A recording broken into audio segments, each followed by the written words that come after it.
How's it going? It's Jay Biggs here.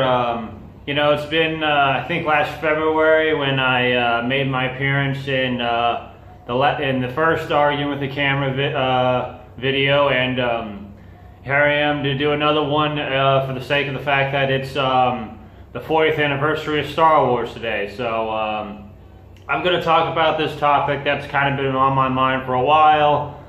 Agree or disagree, I really don't give a shit. But anyway, if you haven't already kind of looked at the title of the video, here we go.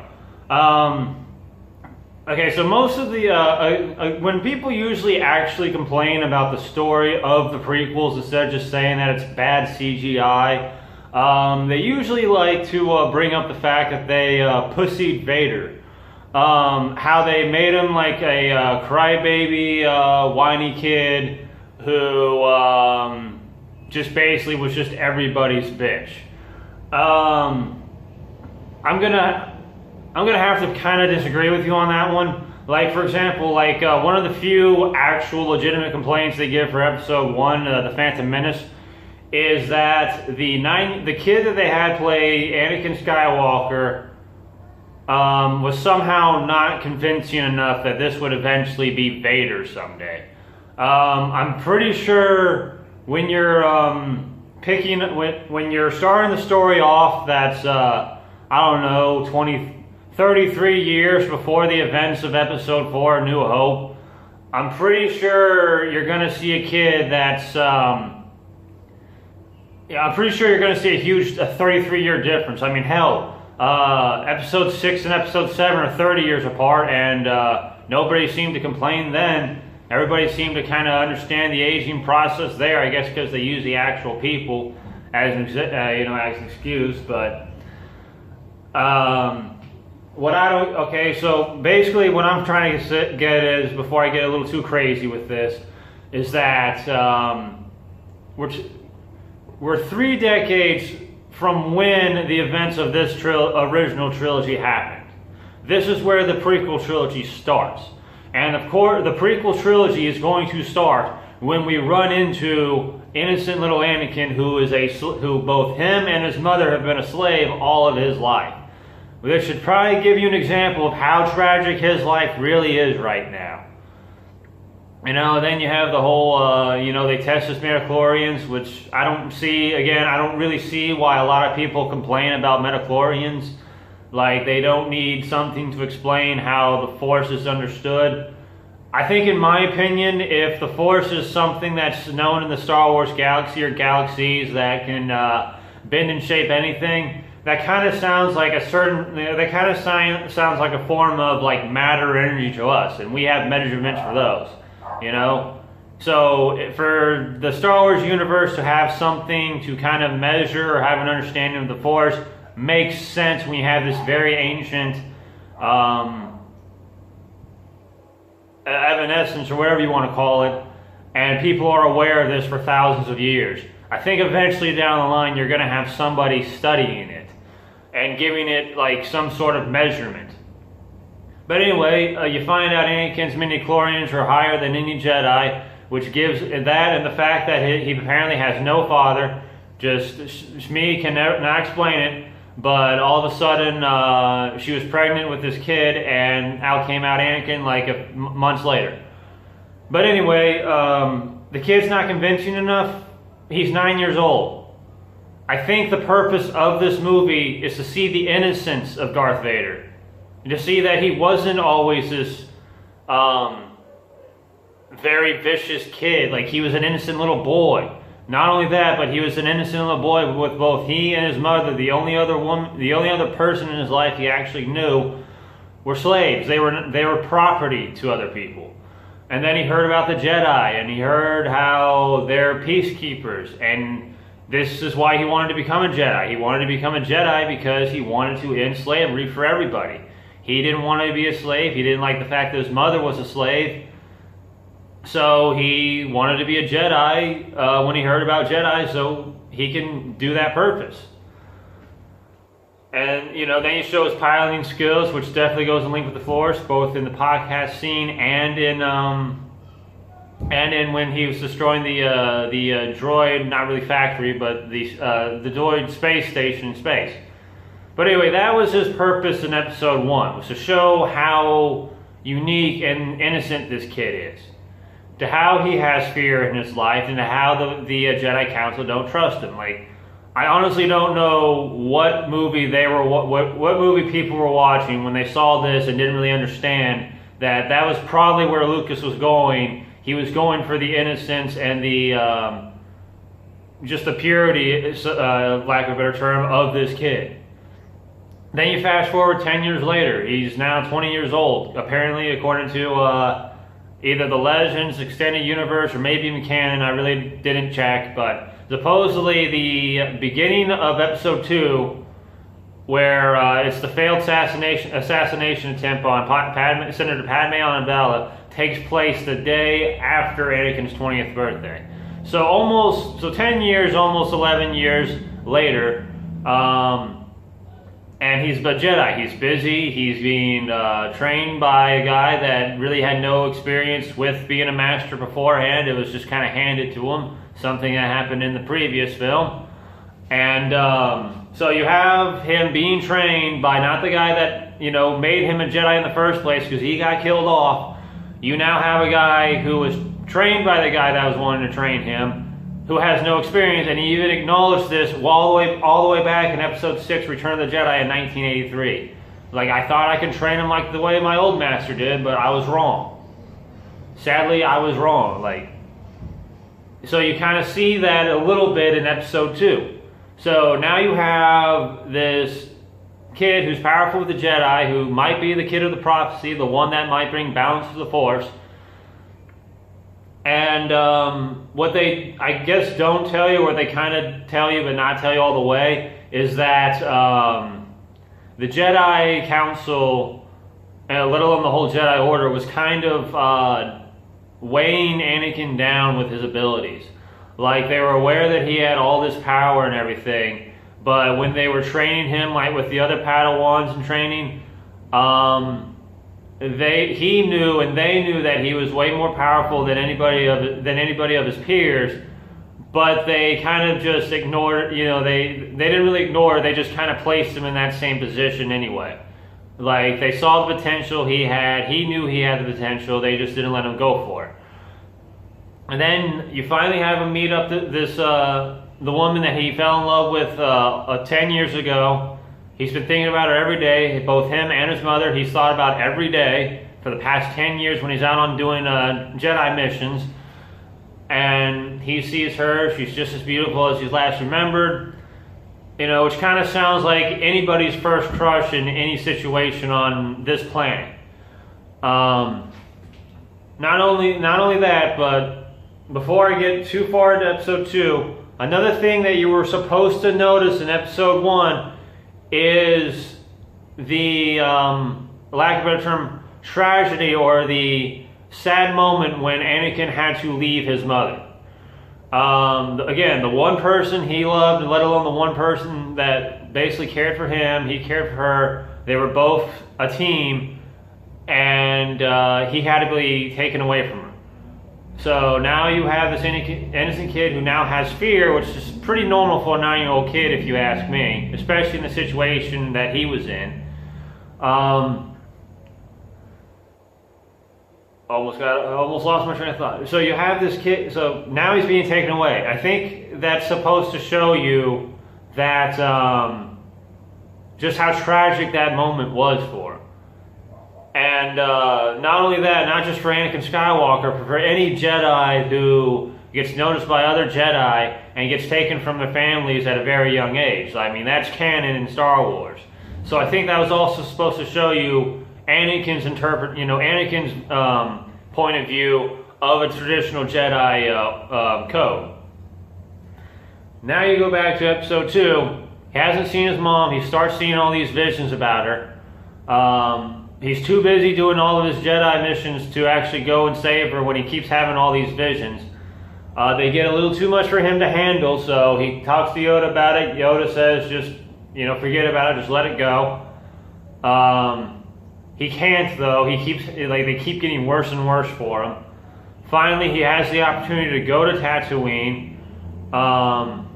He takes Padme Amidala with him because he's supposed to act as her bodyguard for another, in case another assassination attempt on her gets planned out by the Separatists.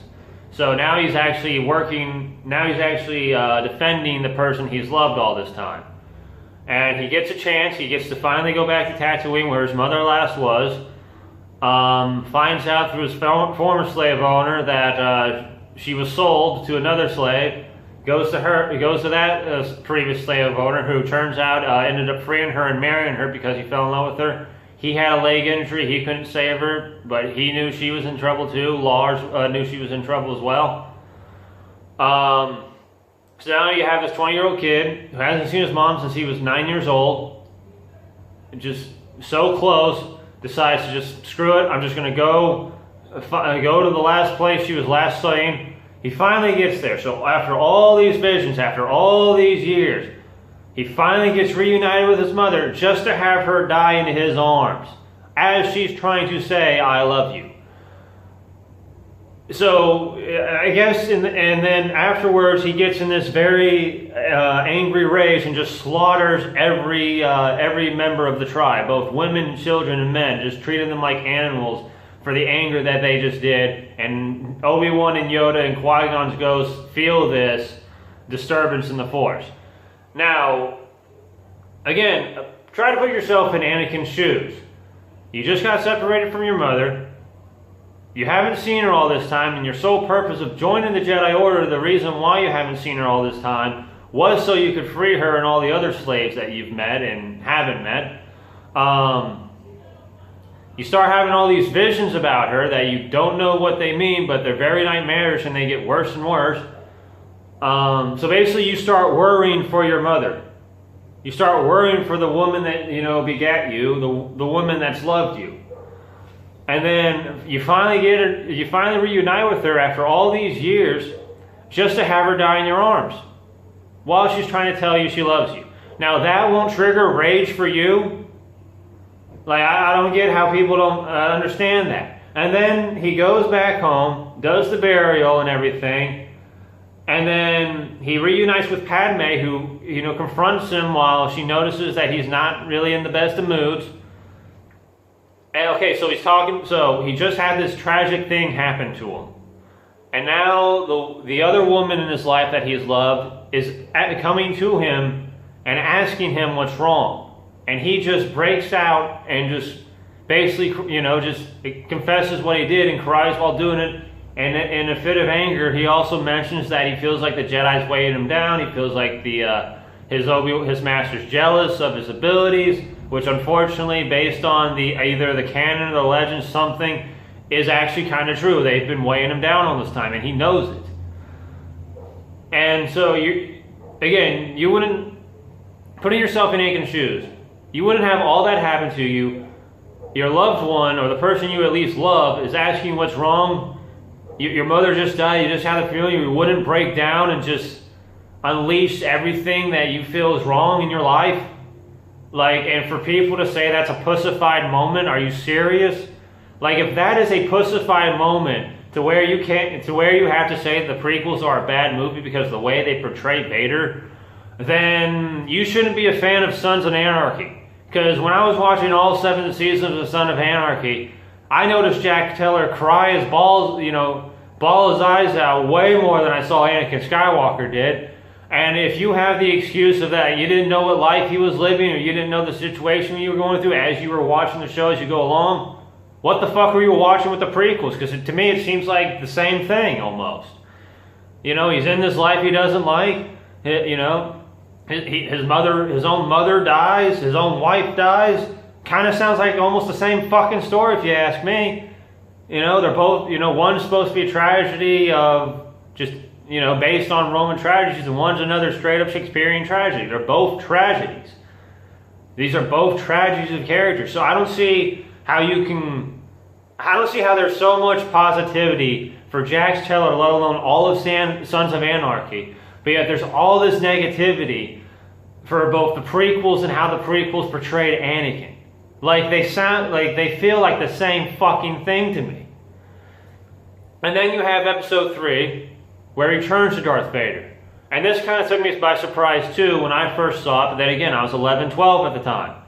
But you find out the whole reason he turned evil, or became Darth Vader, was because he was having the same visions he was having, he was having about his mother, towards his wife now. The love of his life, the person he loved when he was 9 years old, was able to marry when he was 20.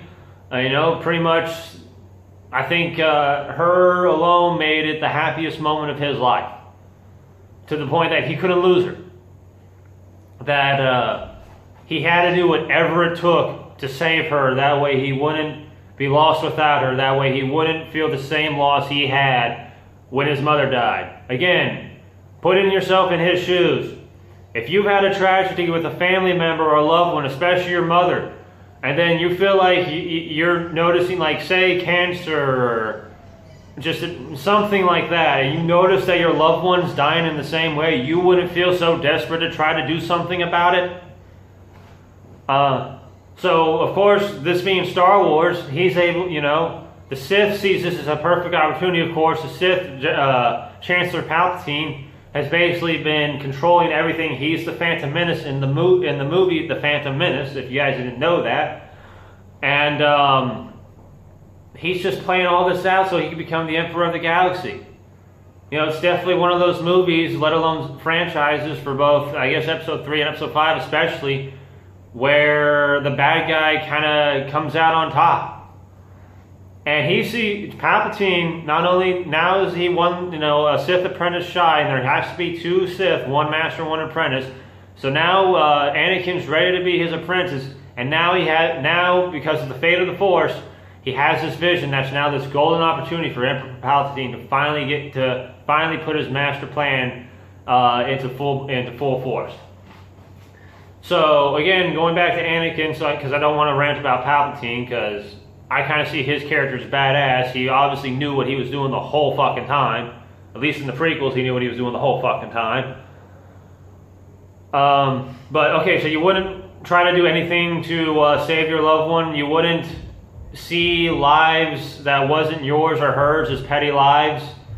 And then, of course, like any human being, he got consumed by his anger, which a lot of people forewarned him about. But he got consumed by his anger to the point that even though he was trying to save her and trying to do all these things for her, even killing younglings, like in the Star Wars lore, it goes as far as saying that he killed those younglings. He betrayed the Jedi. He did all those things that he did when he decided to join the Sith, not only because he realized what he had done when he had let Maze Windu lose, that it was too late for him to go back anyway, but that this was the closest chance he had to save Padme. And that's why he did all those things. He did all those heinous things for the sake of saving Padme. He did it for his love for Padme. And then granted, again, in his loss for anger, his loss for power, which he's always had, he's even said back in episode 2 he should be more powerful, which, he kind of should be, but that was probably part of the whole rage that he was going on by the Jedi. But the Jedi that's kind of the Jedi's fault a little bit in that area. But he got a little too angry and power hungry to where he kind of lost control over his wife, almost killed her by strangling her. Obviously his rage got the best of him with his former master Obi-Wan, and that led to his demise of the suit that he's now in.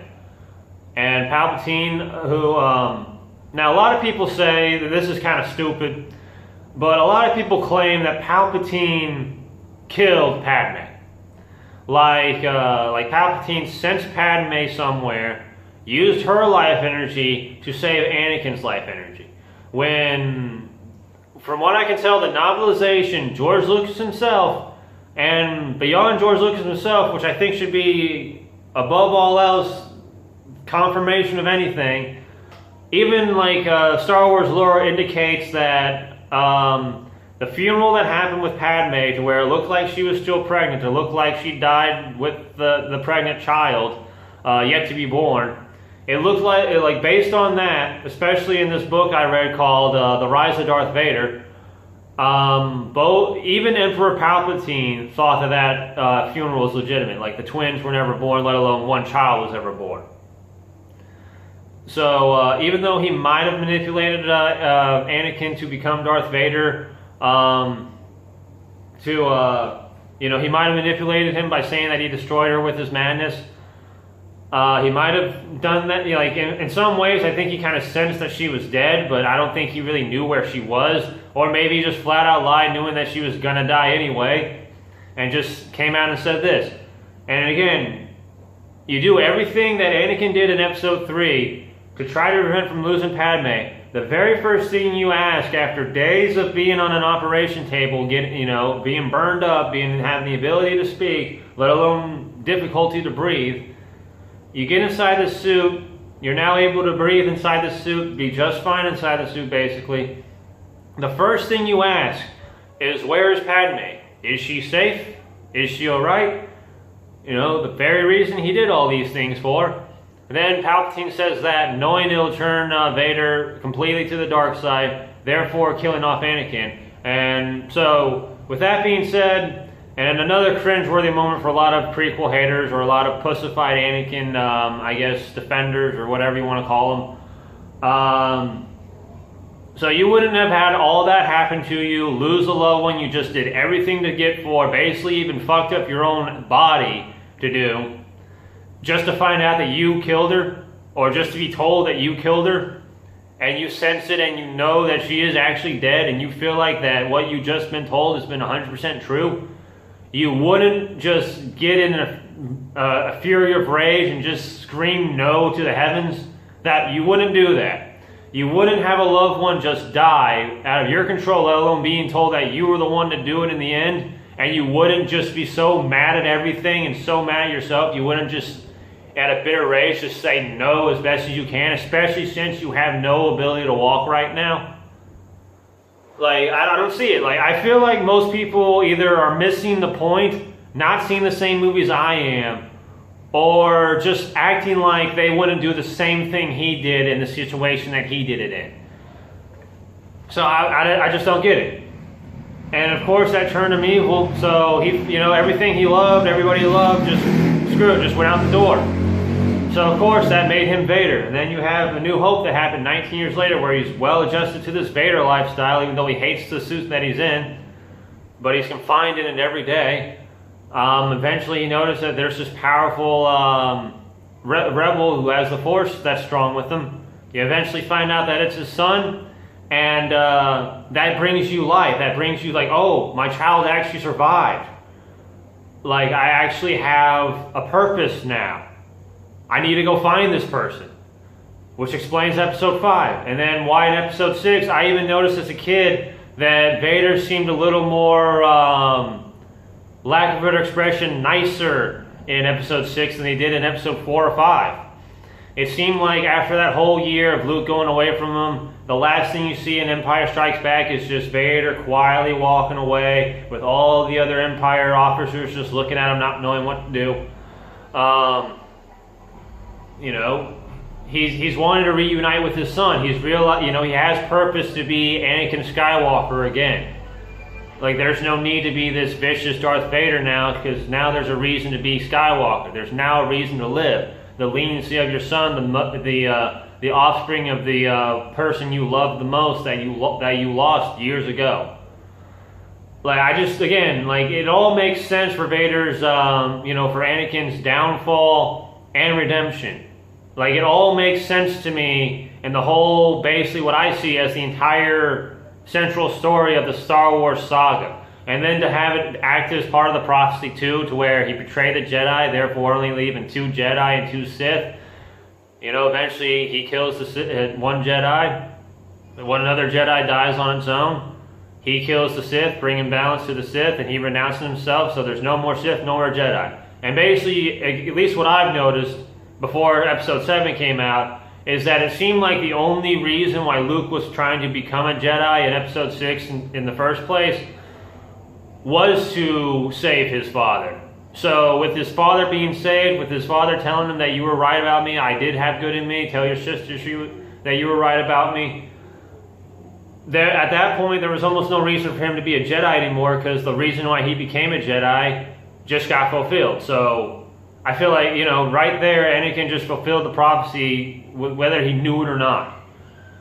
So, but to go back to the prequels thing, I don't see how a lot of people are saying that this is pussifying Vader. I think this is anything bringing more light to his character, making him more relatable as a human being. Like, I have a lot, growing up, I've had a lot of Christians say, or let alone use the Star Wars saga, let alone Anakin Skywalker's story in the Star Wars saga as example of not to get too possessive, not to get too angry. Otherwise, it's gonna screw your life over. And you know, I don't know. I feel like people. I don't know. I just feel like it makes it relatable for everybody. So for people to say that they pussified him doesn't make sense to me. Like, it's just, like, that's total horseshit in my opinion. Like, either you don't know, either you and I are watching two different things, or you're just making up an excuse because you didn't want the prequels to happen at all. Because I've ran into a lot of people, or a good amount of people no less, that have basically said without saying that the only reason they really dislike the prequels isn't so much the story that they say, because we already knew that he betrayed the Jedi, we already knew what happened, so we didn't need to see it, or not because of the CGI. I've noticed that a lot of people hate the prequels, I guess more for the former thing than anything, is because, and for a lot of people it took away the mystery, but I think a lot of people just hate the prequels just because I really don't know a reason. Like, I think they just make up reasons. I feel like part of the reason why the prequels get so much backlash is just because they told the story that I guess most people didn't want to, you know. I think, honestly, it could have been, I think the prequel, I really don't know how else to word this, is why I'm jumbling, but I feel like the prequels could have been like the best story written in all of history. Like, it could have been equivalent to anything of Shakespeare. Like, I'm not saying that they are, but I'm saying they could have easily been something like that. And you would still have these people hating the prequels. I think just because they showed you the I guess, mystery of Darth Vader. And I've noticed that's a lot of the reasons why people hate the prequels. It's just because it explained everything. I think they liked the fact that he was this mysterious person for some reason, so much so that they don't like the fact that anybody can relate to the story of Anakin or Darth Vader. That anybody can be can be an example or a reverse example of that situation. So I don't know. That's how I feel about it. I mean, again, like, if I'm wrong, let me know if I'm wrong. Maybe I need to see the prequels again. But I feel like, especially with a lot of people on YouTube and Facebook are all pretty much saying this, but even before I made this video, the fact that people even say that the novelizations of the prequels explain this way better, and to an extent that they explain it to a good fashion that I just did, maybe even better than I just did. I don't know.